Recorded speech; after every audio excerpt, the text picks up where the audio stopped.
Welcome to Wales Tech Week 2021.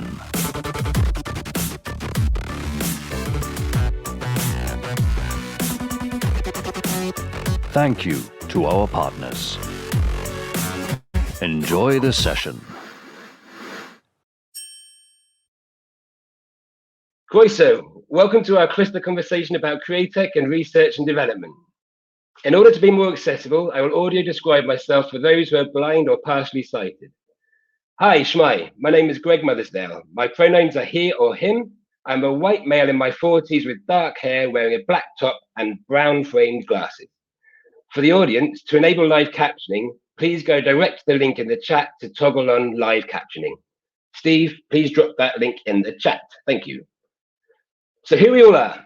This is going to be a conversation with pioneering Wales-based creatives discussing their careers so far, their innovative work, and their research and development projects, where creativity and technology combine.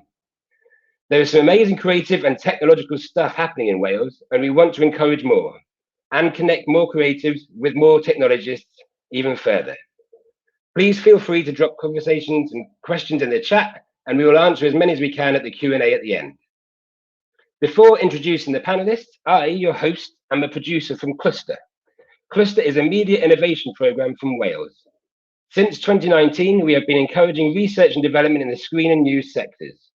We work with freelancers and businesses to turn their ideas into products, services, and experiences. With more than 70 projects funded to date, it is our ambition to move the thriving media sector here from a position of strength to one of global leadership. If we have time, we will show you a highlights reel later on in the show. Our wonderful assistant, Steve, will be dropping some useful links in the chat. If you would like to click or grab them for some further reading or communication, then please do so. And now, the more exciting stuff, to introduce our guests.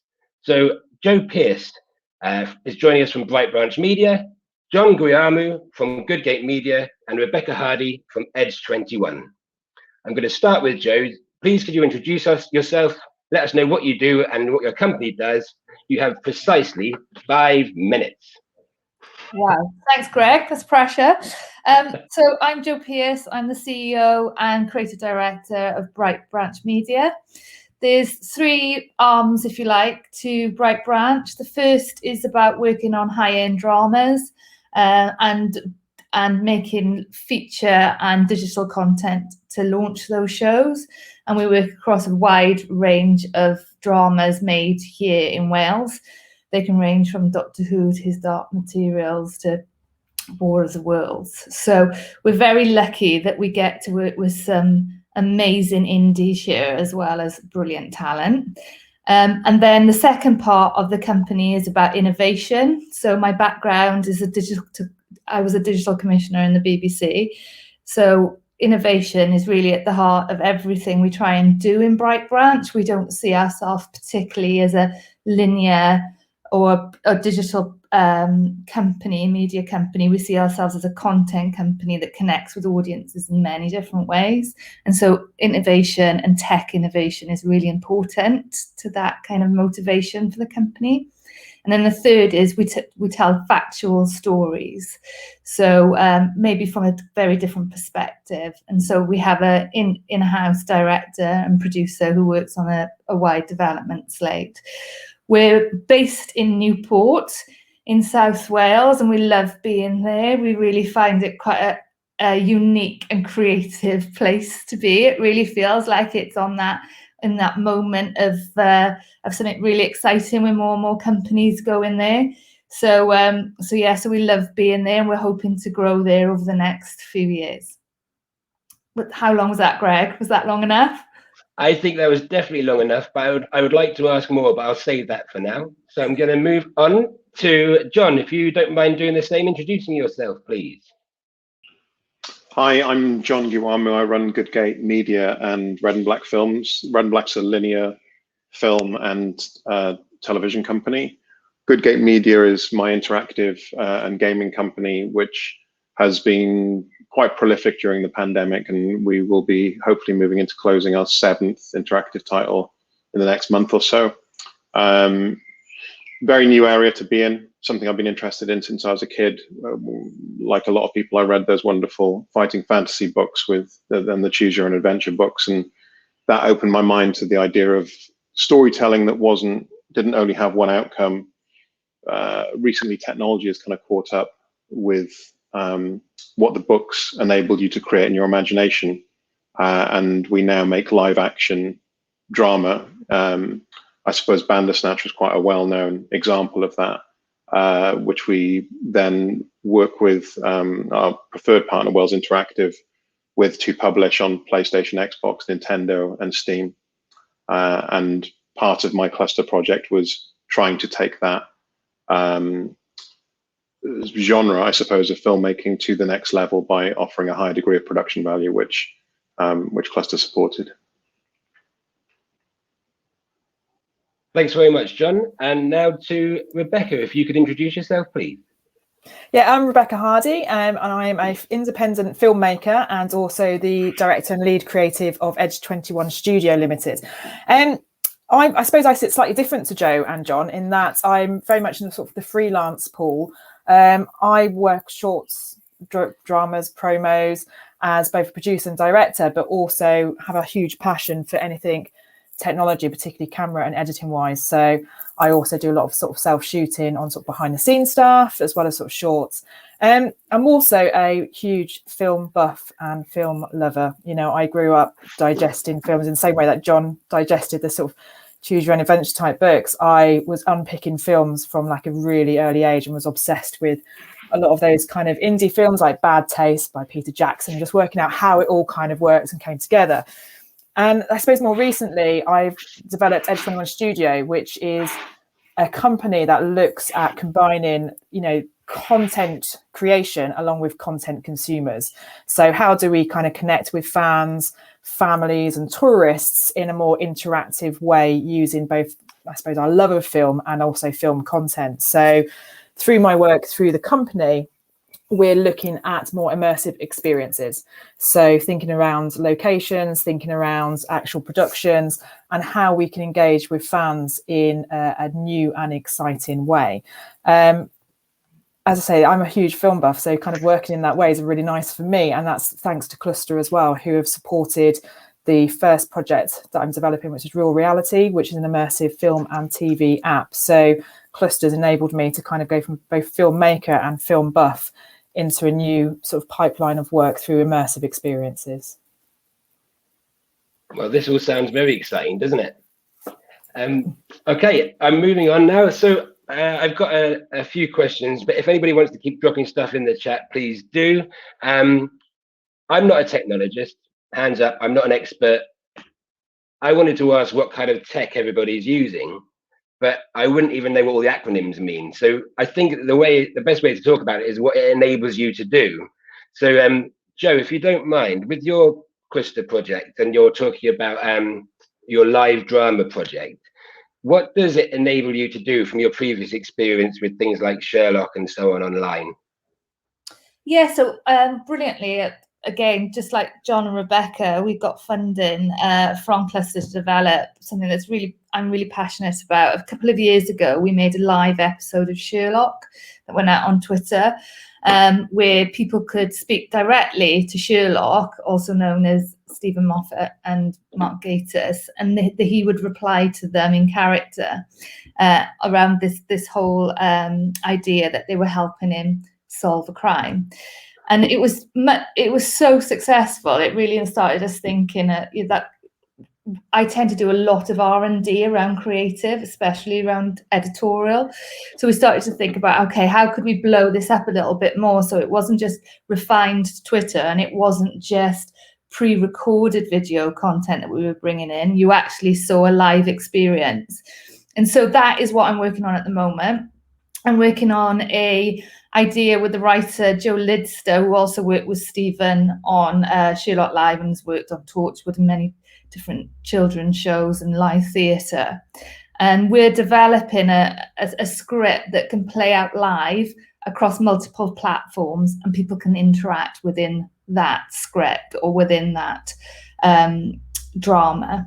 And so what we're developing is an API system, basically, so a kind of engine that can take live video and can transmit it across what we're hoping to be Facebook, YouTube, and Twitter, and also a system that can then take responses with a little bit of machine learning and tell us what the majority of people are thinking, or what they're surmising in terms of who did what in the drama as we go through that live drama experience. And that way the actors can respond in real time to the people who are watching and playing along. You're on silent, Greg. This sounds really cool. Who booked me as the host? Sorry. And John, so Joe just touched on an R&D then and so on, and I've recently seen a teaser for Deathtrap Dungeon. And in terms of technology or what you were trying to do to work on that, were there particular technologies you used or capabilities that we should be aware of? Yeah, as a producer, I'm always looking for the most efficient way to make a high gloss film, or or interactive film in this case. So a piece of technology that really intrigued me was what they used to shoot part of Disney's Mandalorian. And as soon as that came out, there's a number of people who had similar technology, and one of them happened to be Welsh-based, who I actually was put in contact with through a VFX company I use in India, bizarrely. It took me to come back to Wales. So the project for me was using a piece of intellectual property. The books that I used to read as a kid, I've ended up optioning from the Createry in Livingston. And we wanted to do a test pilot to see whether we could create a large-scale fantasy Game of Thrones type world in a much more cost-efficient way, basically. Also getting to test out gameplay and how the audiences might engage best with the type of stories that we're telling. So the Clwstwr project, I suppose, we were testing the real-time rendering, we were testing new storytelling technology, but then the additional bonus of it was that out of the 17 or so feature films and interactive films that I've made, about 4 of them have been financed through promos. So the machine, we did a VFX test. I financed that from a lot of that from that. Don't Not Twice the Same, a film called The Call-Up, which is a sci-fi, and all of these. The reason we made the promos was because people didn't believe that we could do the VFX for the price, and that kind of proved it categorically to people. And then finally, Count Me In, a drumming documentary we've just sold to Netflix. We did a promo for that as well. So Deathtrap's promo will hopefully be utilized in the same way, in terms of now we've proven the kind of glossy finish we can create. It's had just under 100,000 views so far in the last week, the little trailer that we've created. I'm hoping we can use that then to pivot into the larger project. And do you see that the trailers and the teasers almost being a bit like user testing kind of thing? And it's actually, I'm not an R&D specialist, everybody knows that, but I'm learning more about it through my job. And actually there's terms where I had no idea what they meant before, like user testing and so on, and prototyping, proof of concept. And actually the things that a lot of creators are doing already fit in those areas. It's just we didn't know how to categorize them in that way, from my point of view. And the teaser is a really good example of actually doing a sort of a beta version of something, or trying things out and seeing what the response is. And so have you found that kind of promo approach particularly useful? It sounds like you have, to be honest. I'm probably answering. Yeah, we've literally raised you've got millions and millions of pounds of promos. Yeah, it's they've been incredibly helpful. And so it's hard to say. Promos can be a blessing either way. Either it works and you finance your project from it, or it doesn't work and you might decide not to do the project because it hasn't worked in the way that you'd hope. So, fortunately, I haven't had the latter of that, and I've been very fortunate to create promos that have sold for us. But either way, it's a good thing, because, as you say, it's testing for an audience and teaches us what people want to see more or less of. Yeah, I guess it gives a bit more engagement early on as well. Even if you completely change it down the line, you've already got people who are connecting with you, which is brilliant. And I guess the user base just grows from that. So, without meaning to sound patronising, well done. It sounds incredible. Thank you. Rebecca, you mentioned about connecting Screen and Cardiff and tourism and so on. Have you seen the posts in the middle of Cardiff where you look through the top of the post and there are little like images and scenes that you can see? Have you seen these? I've heard about them. I've yet to see them, so I'm going to whiz around and kind of have a little look. But there's lots of exciting stuff kind of going on. And I think I was really inspired. You know, whenever I went down the bay or into Cardiff, people would be wandering around going, and that was filmed there, and that was shot there, and then so and so did this thing over here. And I just thought, actually, there's no way that really encapsulates all of this, but also goes in a little bit deeper and makes it more immersive. So Real Reality is the project through Clwstwr that I'm sort of working on, and it is immersive film and TV location app. So we're bringing in elements of 360 work, we're bringing elements of our augmented reality, as well as, you know, the sort of things that you'd expect from, I guess, what I'd call a regular film and TV app, which is your kind of your trivia and your connections.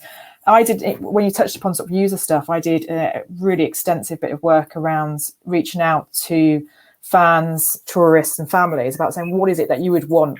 What do you want to see? What engages you in films? You know, locations were one of the top things, and, you know, film, TV, tourism is huge. And I just wanted to use this as a way to encapsulate all the fantastic stuff that actually happens here in Wales and puts it on another platform, but wanted to make sure that it was interactive and not just passive. So we're using lots of different immersive tools to try and bring the user into the heart of that location and actually play and try. It's coming out in these shops hopefully in the next 4 weeks, so I can't give too much away, but we're also creating a promo trailer and building in elements of AR within that as well, to medium success at the moment, as that's a bit of a learning tool for myself as I'm sitting there working in the edit. But, you know, we're sort of trying to, promos I think are really important, and I think just help to show people the kind of the concepts of stuff. And for fans as well, it's sort of saying, well, this is what it will do. This is what it will, you know, when you're there, you'll have chance to engage in this in a way that perhaps you wouldn't have expected from this type of app. And from, this is probably a question to all of you, so if anybody wants to raise their hand, go for it. So if you're trying to do these amazing things, but you're not quite sure about the technology you need, or you know the technology exists, but you don't know how to operate it, where do you go to find the people that can do the coding or the software development, or where do you find your technologists? No hands went up, so I'm going to go to Rebecca. I don't mind jumping on that. I mean, there's no way I could have done this project without the support of others. You know, I think that's from the get-go. I've always worked collaboratively with lots of different people, whether that's, you know, everything from DOPs right through to producers, VFX, and I've worked very comfortably and very well with Sugar Creative, and I say very comfortably because they've been brilliant throughout this whole time.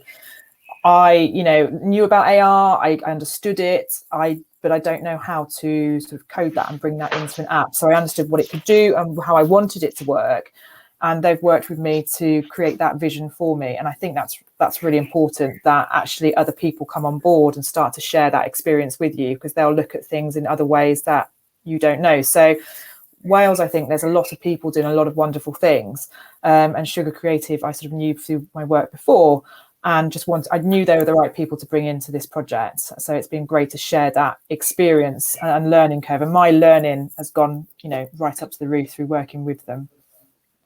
Thanks. And Joe, your hand went up, go for it. Yeah, I was just going to say that what I tend to do is start with an idea that will connect audiences and then have no clue about how to do it. So from my background, I'm more of a technical producer, I would say. But as time moves on, I've needed more and more different types of people to help with the projects I do. Like, for instance, I've done VR dramas and AR, and every time the skill set is very different to what we're doing now with the live drama. So there's two ways I think I try and connect, is to look at, you know, which young emerging developers are out there. So we've been talking a lot with the University of South Wales and their coding department, and we've been working with a organisation that is part of the university. Actually, I think, Greg, you know the terminology better than me, called CMET, that are really helping us find our way around the technical back end. But the third thing that I've found really, really helpful is LinkedIn, and I'm in a group called Women in Products, and the women in that community are really, really supportive. And a few times I've hit a few stumbling blocks on not so much this project, but other ones, and they've come in and helped me out. Like, so for instance, I had the head of product for, oh gosh, what's the delivery service, the food delivery service? Deliveroo? Or no, Ocado? Yes. Ocado, sorry. Team effort. Yeah, she contacted me, and like, she gave me an hour and a half of her time on one of my projects through, you know, just goodwill and wanting to help out. So I try and do as much as I can within that group as well. Is that a Wales focused group, or is that more like a international global group? There are women on it from Wales, but it's a UK based thing. UK based. Okay. Yeah. Great. See, these are things I have no idea about, and I'm a bit scared by social media as well. So I need to start making the most of these things. And John, how about you? Do you go to anywhere in particular when you think that, I know you've got your partners you already work with. If you were thinking about somebody trying to succeed in the ideas like you have, would you say go to certain hubs or groups or organizations to connect with technology? You know, I try to be as agile as possible and think outside the box for where we access people, because any time you meet someone, there's an opportunity there. I remember we met the VFX team which was an amazing VFX team in the end. We actually met the head of the creature creation for Avatar through a teaching session I was giving. And at the end of the teaching session, there's like 200 people in the audience. I said, can anyone stick their hand up in here who's had anything to do with VFX? And we had 3 hands go up, and one of them happened to be someone who was just about to head out to Florence to learn sculpting, where Michelangelo was learning it, who ended up putting me in contact with these Avatar people who ended up doing the entire VFX for the machine to an incredible standard. So we would, you know, I suppose the summary is I'll look anywhere for collaborators, and it's just, you know, shaking as many trees as possible, really.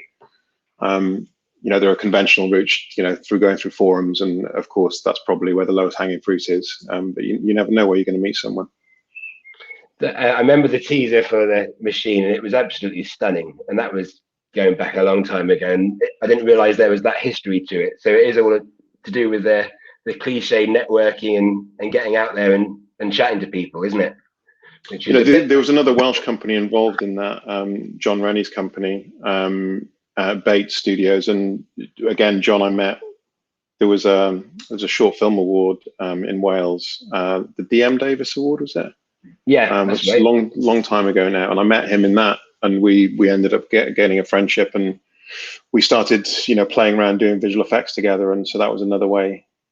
You know, you just meet people in cohorts, and you grow with them as well. If you're on the way up, you know, you grow up, and so do they, and yeah. Some of them you can track along your career.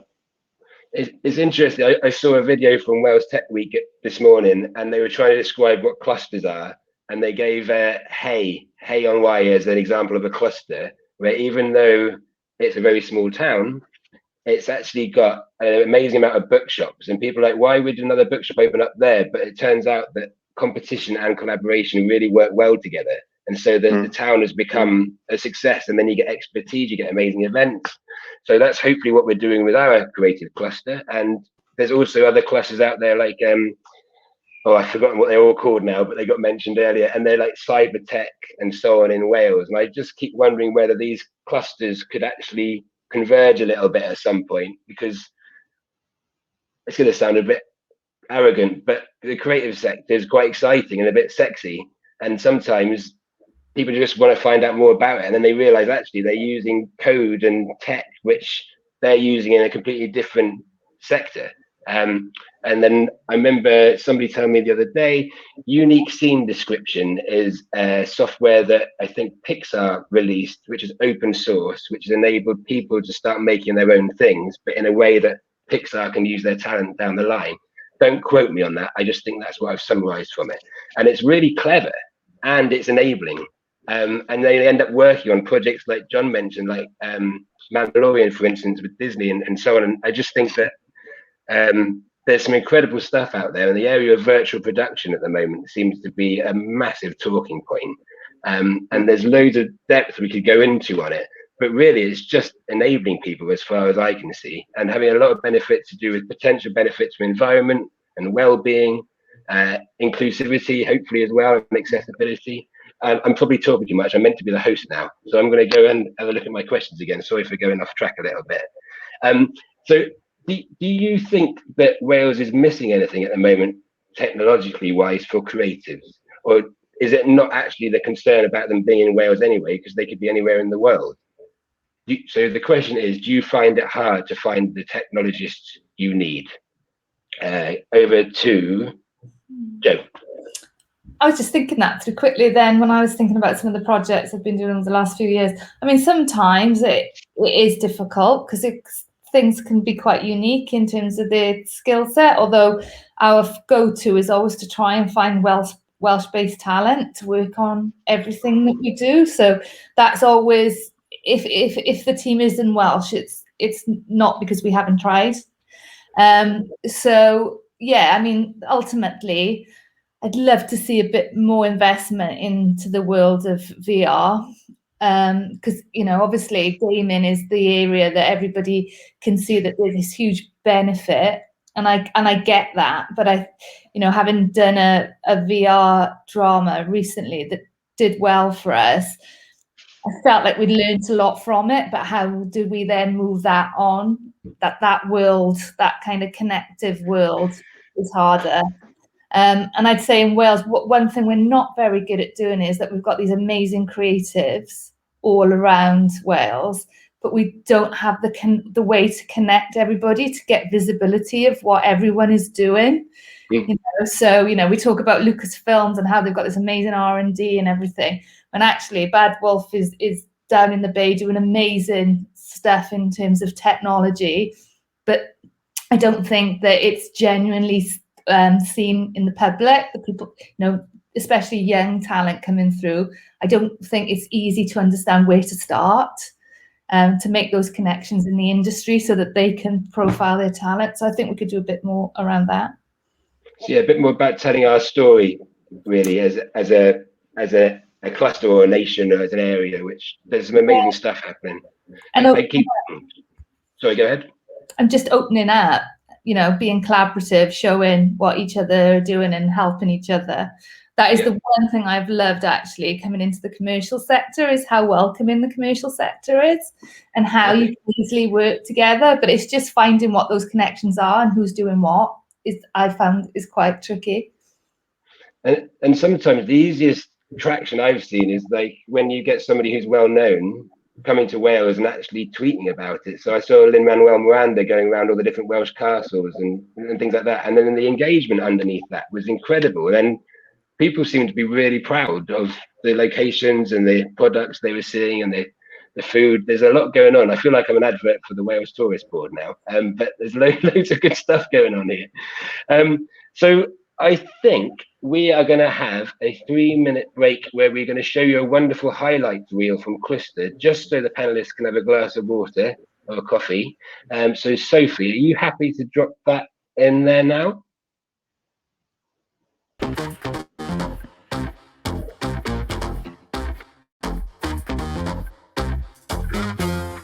Rewind selector, rewind selector, rewind selector. Rewind selector, rewind selector, rewind selector. Clwstwr is a really new, exciting program that tries to bring amazing ideas from industry with researchers in higher education to really build the future of the screen sector in South Wales. R&D in the creative industries is important because I think the focus in this industry is on about delivering the project you have at hand. And you need space and time to look at the foundations, to look at the new innovations, the new experiences, the new services you could do, and to move you on to the next level. It's so rare that you get this opportunity to do so much R&D and actually get feedback halfway through. The whole point of the R&D is to try and find out what problems there might be. The great thing about the nature of Clwstwr is you can kind of put it as a kind of slightly separate thing to one side, and it allows you to still make progress even when you're busy. We like to just test things out. There's no harm in trying. It's easier to test it out and fail and just get on with it rather than trying hard for something that might not actually work. It allows you to have the time and the space in a place like this, which is kind of quite expensive per day, and it just allows you to relax and think about different ideas and how you can develop them. R&D is really important for us because actually we don't often get a chance to do it. This has really given us a chance to develop our own pipeline that suits us, that allows us to revolutionize things that we couldn't have otherwise thought possible. The biggest challenges to date is there's been so many options that we can take forward. A highlight of the project has been developing the idea into something more tangible. I am really looking forward to having the time to do the research. The thing that's going to be difficult now is making something that's new, innovative, but most importantly effective. Innovation tends to happen in that space between people, in that space between sectors. So that innovation is going to come out and affect this industry from the way we bring in these different perspectives and technologies. Because the research process is just so interesting and open anyway, being part of that first cohort has that extra freedom, I suppose. Clwstwr gives the opportunity to me to do, and hopefully to other people going forward, is to make a difference to the world. I think Clwstwr is a great opportunity if people have got good ideas and they want to turn them into something real. Clwstwr is a vehicle to do that.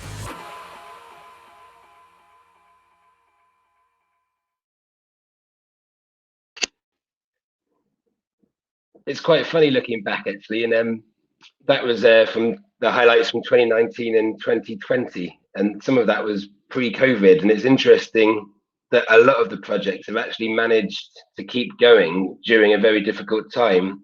A lot of the reasoning is behind connectivity and remote working and all sorts of things we're really moving ahead with rather quickly. But I hope the audience found that interesting just to learn a bit more about us anyway.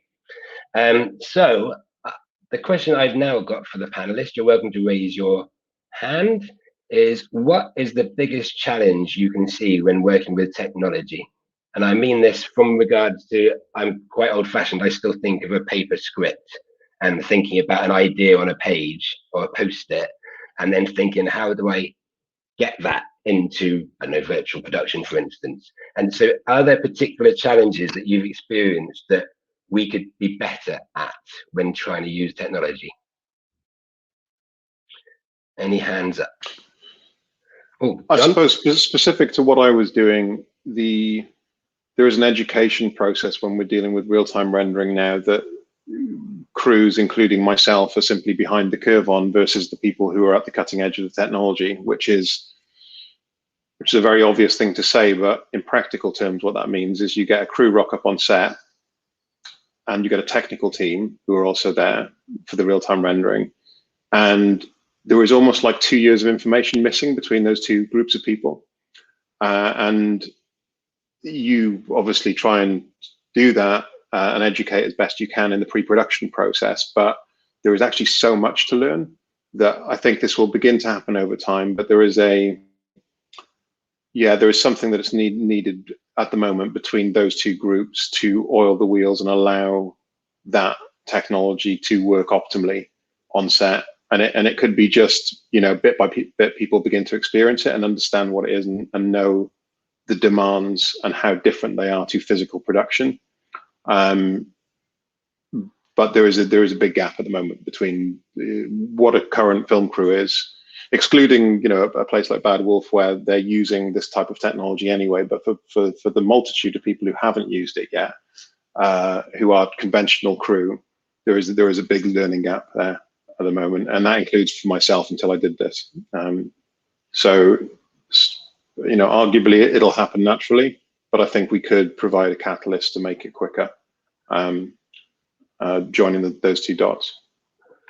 Do you think that an example of trying to solve it would be maybe getting more traditional line producers and first ADs who do scheduling and budgeting sometimes as well, to think with technology in mind from the outset, rather than just going straight from a script into Movie Magic, which is a software for scheduling. Do you think we should be thinking a little bit more innovatively about that process and actually getting them to think, as soon as you've got a script and work with a writer, you may not need to do the physical set because you could actually create that set virtually, for instance?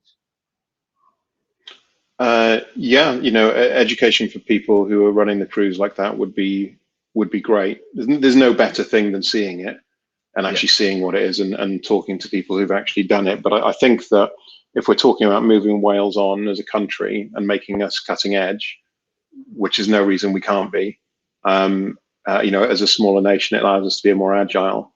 Then having that learning, a focus on it, will put us ahead of people. It just will, because everyone's experiencing the same problems. You know, you get a conventional DOP who's, you know, shot conventional feature films with a bit of VFX, and it's just radically different to the demands of a DOP on a DOP during with real-time rendering. Yeah, I'm still quite. I've got an idea about some of what real-time means, and I've got an idea of what they can provide, rather than knowing the technological capabilities. Well, I'll give you an example. So we had a very young DP, probably the youngest one I've worked with, and he'd actually been on second unit with Bad Wolf on his Dark Materials. So he had a really, his youth mixed with the fact that he'd done these things, and they was like, so we were talking to him about real-time rendering, and he's like, well, okay, I'll go home and I'll load the set into my VR headset. Like, I've never heard DP say that before. I was like, okay, you go and do that and run it in Unity for a while. Before you knew it, he was moving bits of the set around. He's a DP, he's not the production designer. In his headset to get the, you know, to get the lights on the practical set marrying up where they should be on the virtual set. You know, moving pillars around because they're casting shadows. It's just it's a different mindset. It's a much more free mindset. Of there aren't any barriers that, you know, between the barriers between departments are starting to break down, and yeah, that needs to be understood.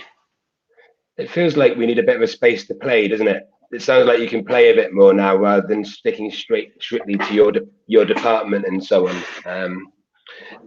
Rebecca, do you have any thoughts on this in terms of the challenge you may have actually experienced when working or collaborating with technology?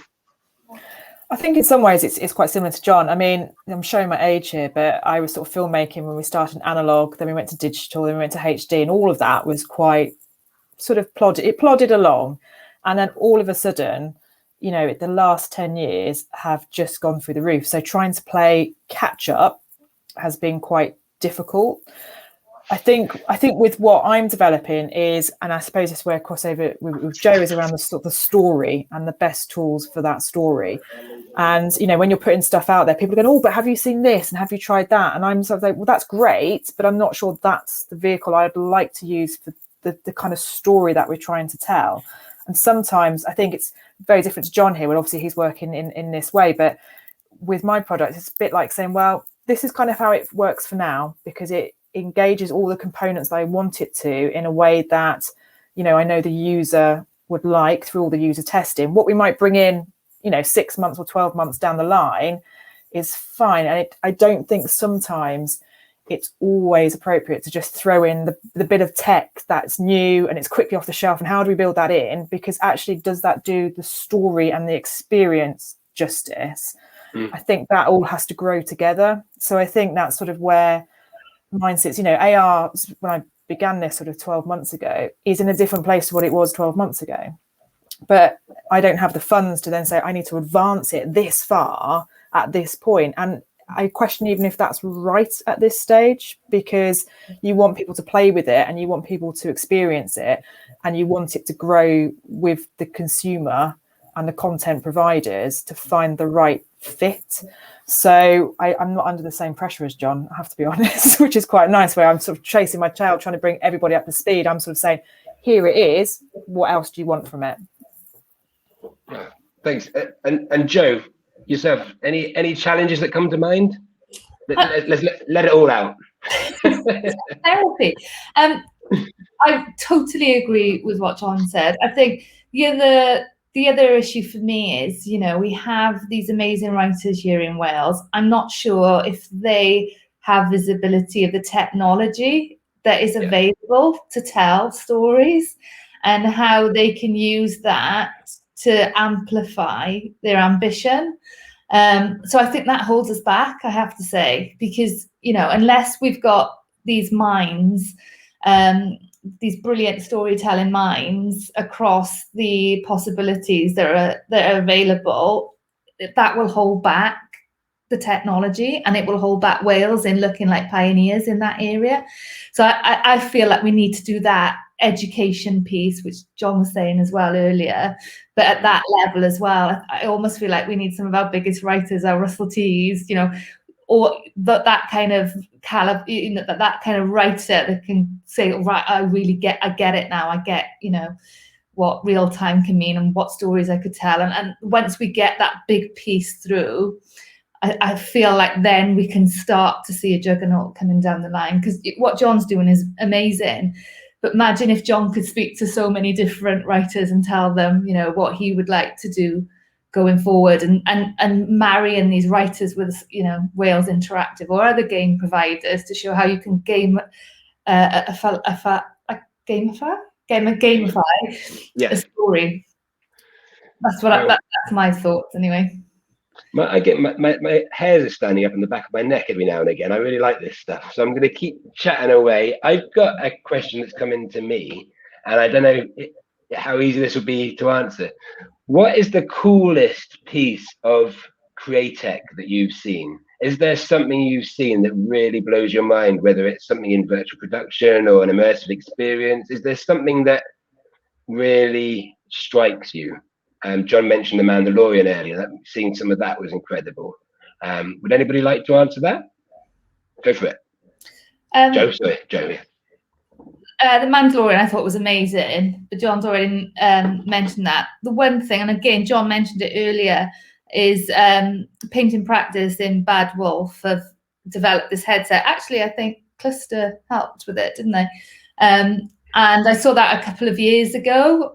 We still work on the show now, but it was the first time I saw a director put a headset on and visualize the VFX and how it would look and the shots. And it was such a game changer in terms of, how they can plan the shoot, making sure they have enough space in height and everything else to build the worlds that they want. So I'd love to see how that type of technology can help build worlds, especially in the areas that John's looking at. World building stuff using that technology could be really, really excited if you just made that a little bit bigger. Imagine just saying to a young person, you could build worlds. Just that term just sounds exciting, doesn't it? Put this on, build a world, see what you think. Thanks, Joe. Rebecca, have you got any examples of flagship ideas of creativity and technology combining? I'm gonna be honest. It's the same sort of answer really. With Mandalorian, the stuff that Bad Wolf are doing. My daughters are 11 and 13, and they're obsessed with His Dark Materials. And through Screen Alliance and that collaboration with Bad Wolf, they have been able to access some behind the scenes stuff. So their minds are blown, and all of a sudden they're starting to realise that there is this other world of work out there that they never would be taught in school. So, huge sort of hats off, I think, to Bad Wolf and Screen Alliance for making it quite public out there about what it is that they're doing. I mean, I really annoyed my kids because every time I was watching The Mandalorian, I was pausing it and then kind of going up to the screen and going, so what's that, and then I made them watch all the behind the scenes stuff and go, look at this, girls, this is brilliant, this is amazing. The stuff that Fictioneers are doing here in Wales as well, with their sort of Wallace and Gromit Big Fix Up stuff is lovely as well. But I think many of us are all on the same page of the stuff that's coming through at the moment is so exciting. But it's how do we continue to engage with that, and how do we expand upon it? And I think it's great to know sort of what Joe and John are doing. Particularly John, your work. I remember another Clwstwr session. I was like biting at the bit, going, "Can I have some pictures, please?" Because I wanted to see what you were doing, because it's fantastic, and it's great to know that kind of way of working is really being explored here as well. Thank you. Thanks, Rebecca. I was just thinking then you've highlighted some high-end productions that have come out in Wales, particularly Bad Wolf, as you just mentioned. There are others. In New Zealand, as an example, there's Weta, isn't there? Which is all, I think, as far as I'm aware, really sparked with Lord of the Rings and its success and Peter Jackson out there. And they've built on VFX there, and it's now become a kind of a hub for technology and VFX capabilities and so on. And I saw something come out just this week, I think, about investment and future thinking and combining creativity and technology again. And that's in New Zealand, which has still got a small population, an incredible landscape, and it's all about what's real rather than what's virtual. So you get the benefits of that, which we've got in Wales, but we've also now started to get high-end drama and technology coming into Wales. So I find this really exciting. And what I'm hoping that from today's session is anybody watching and listening that is eager to engage, please do email us. There's a couple of links in the chat which Steve's dropping in on generic emails and things, but it'd be great to just see what's out there, because none of us are experts. It's all innovative and pioneering. It's just finding out what we could do, what we want to do, and what we could do better, and also what would be good for everybody else. So I think that on that note, with well-being and sustainability in mind, do you think there's a chance that the new technology could actually help us have better working practice? Do you think we could have shorter working days when we're filming? Do you think more people could have access to it because they can access remotely without having to travel and create less carbon footprint? This is a huge question, but I'm just trying to expose the benefits or the potential benefits of creativity and technology. Anyone up for answering that one? I'm laughing when you said, do you think, oh, sorry, John. No, go for it. I'm just laughing because when you said you think technology could give us shorter days, I'm just thinking with my producer hat on and thinking, never mind how long I've got, never mind what technology I've got, nothing's ever long enough. You're still going to No, exactly. I was going to say something very similar. It's a director's job. There's a natural creative friction between a director and a producer. A producer is there to support the director's vision and bring the thing in on budget, and a director is there to push their vision as far as they possibly can and potentially break the budget. But that's not their concern. That's the producer's job. So in terms of getting shorter working days, directors are never going to be happy about that, because the ones who are pushing the boundaries and really trying to create worlds, as you say, they want every second on set plus more time. And I'm up for supporting that, to be honest, because I want to see the best things possible on screen. The Clint Eastwood working day of 9 to 5 is a dream to me. It'll never happen to me. Oh, come on. Yeah. Come on. I didn't realize, I think it was Ricky Gervais that I heard finishing at 4 o'clock. I didn't realize Clint Eastwood was a similar. He goes and plays golf. He's done at 5 and goes for golf. See, I bet he's earned it. Yeah. He's earned it. What if somehow, and I don't know who would do it, but what if somebody said you can only do 8 hours today? Do you think people would be willing to try it? Do you think if you said we're going to actually cope with whatever quality we get at the end of this, we just want to try this out with tech and see if we can do this in a better way, even if the product isn't the best yet? That's Rebecca. hard, isn't it? Yeah, that's really hard. I was going to say, with my other hat on as a freelancer, on director and stuff and going on shoots, it's someone say you've got 8 hours, don't worry about what comes out at the end is very unlikely to ever happen. And then, of course, it's there is that pressure. Producers have huge pressure to bring everything in on budget, on time, the best as it can be. And you want to, as a freelancer, you want to support that. I suppose I just want to touch upon that well-being bit, actually. I think we're all probably, not necessarily the tech side, but I think we're all more aware and tuned into well-being in general. And I think if there's anything we can do on set and in production to support that, absolutely we do. But the reality is, until the top-down pressure is lifted, you're there to produce the best stuff that you can do on budget, on time. And that's very hard to take any sort of loose reins off there unless that's built in and top down. People are saying, do you know what? You've got 5 extra days to have a play. So we'll, unless it's kind of changed that structural model and the budgeting and the way that it works, I can't see how that could be possible.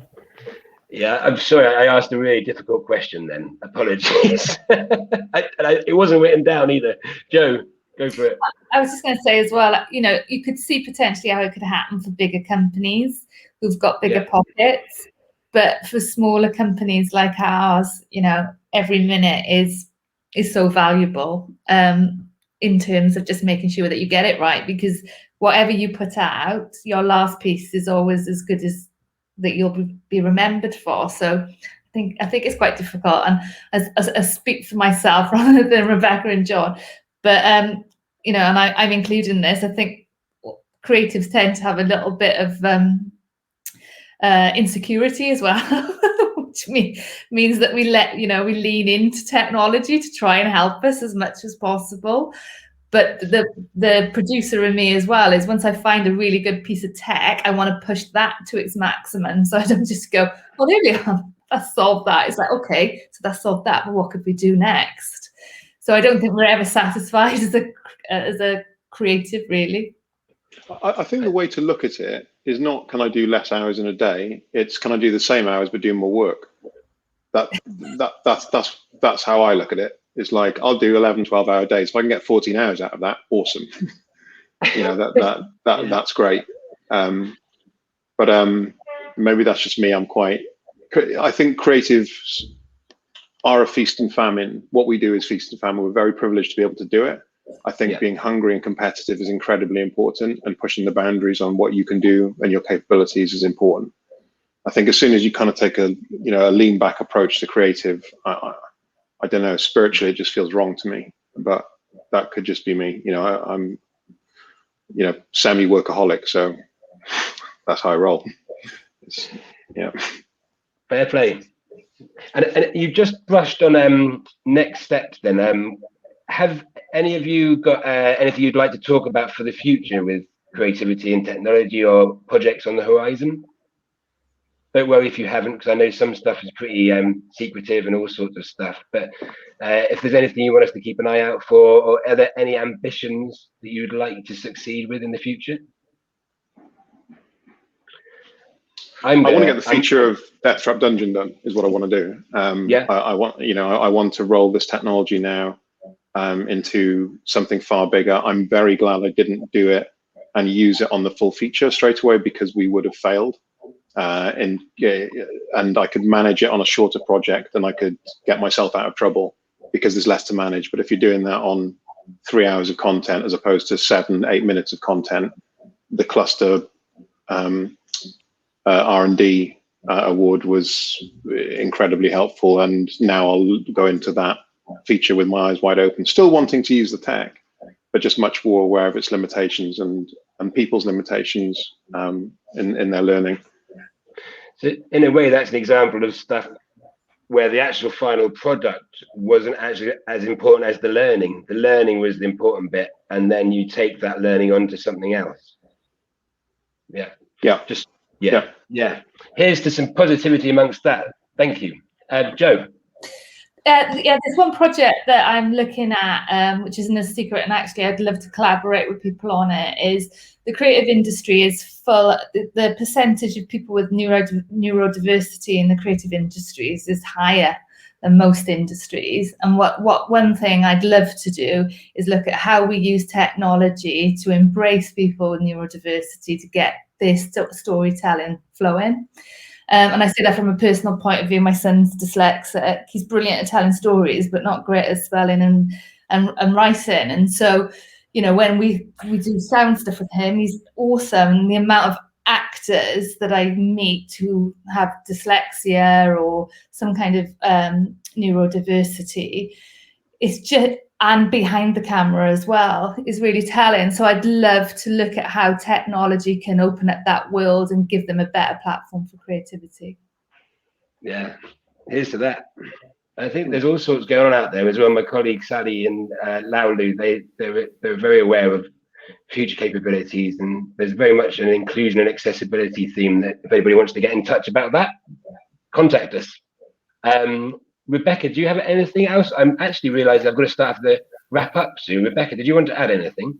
I suppose it's just, the real reality, the app coming out soon, it's the beginning. It's the beginning of a journey for me. Even though it's been released, I'm in conversations with quite a few different people about including content in it, but building other elements to it. So it's what Clwstwr has provided me, this incredible foundation, incredible starting point. So even though it's something that's going to be released, it is the beginning of it. And also it sort of made me, I do a lot of work, and Jo will know because she came and was a keynote presenter for me across the arts and cultural sector as well. So looking at digital across there, and all that learning is also then moving into my work with museums, galleries, heritage places, arts and culture. And I think it's that cross learning that I've really enjoyed, and I think will continue to move forward, as well as the products themselves to grow and develop. And I just hope I get a chance to work with John and Jo. I'm putting it out there right now because I fangirl on both of them. So, it's kind of, they do some fantastic work, and it is just, even if it's going along for a day and doing something to help out, it's just learning from each other and kind of supporting each other. I think I'm really excited about. Isn't it? Same thing, actually. Do you? Yeah, I was earlier. I was thinking, why don't we see each other more when we're on these calls? Yeah. I had no idea what John was doing now, actually. So I totally agree, Rebecca. Yeah, fabulous. I have to say, we can be very siloed until, and as you were saying, Greg, the clusters are kind of moved together, and you're allowed to share a space for a while, have a coffee, and just informally learn what each other's doing and more about each other. I think that's really important. And it has been a pleasure because it feels like a very cool room. You all seem very cool. I don't even know if cool is the right word to use, but all your stuff you're doing and the fact you're so relaxed and happy to talk about it has been hugely insightful. So thank you all very much. Thank you. Sadly, we are out of time. I was a bit worried I wouldn't be able to talk enough, but I don't really have a problem with that. And I thank you because it's actually quite a lot of effort, isn't it? We're talking. Hopefully any questions that we haven't been able to answer, please get in touch. I think on Hopin you can connect and you can re-watch videos for 30 days afterwards. So those technology allowing you to do stuff over there. Thanks to our amazing speakers and our attendees and our awesome interpreters, and Sophie and Steve in the background. This has been great. Check in with the Clwstwr newsletter and maybe see you in Wales Tech Week next year. To the future. Thanks very much. Thank you. Should definitely cut to black then, Greg. Just yeah, I should have prepped that, shouldn't I? Thank you for watching. Rewatch all of our sessions online. Thank you to our partners.